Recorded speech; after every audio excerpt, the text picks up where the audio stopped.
আর এখন তো মসজিদগুলোতে নামাজ পড়তে গিয়ে দেখি শুক্রবারে ইমাম সাহেবের খুতবা কি শুনবো, বিএনপির হলো একটু খুতবা শুনতে হয় আর জামাতের একটু খুতবা শুনতে হয়, কারণ সভাপতি বিএনপির, সেক্রেটারি জামাতের। আর ওইখানে হলো রেফারির ভূমিকা খতিব সাহেব কি বলবে যে ভাই কিছু তো বললে আমার চাকরি থাকবে না।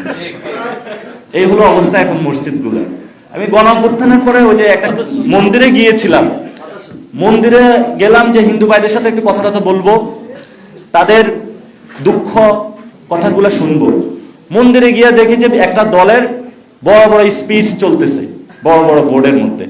তা আমি বললাম আমি কি মন্দিরে এসেছি না কোনো দলীয় কার্যালয়ে এসেছি, আমি পার্থক্য করতে পারতেছিলাম না।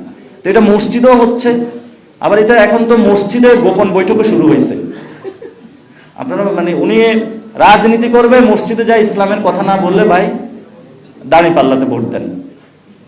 তো এটা আপনি বাইরে এসে বলেন, বাজারে এসে বলেন, মানুষের ঘরে গিয়ে বলেন, মসজিদে আপনি বলতে পারেন আমরা একটা শান্তির সমাজ চাই।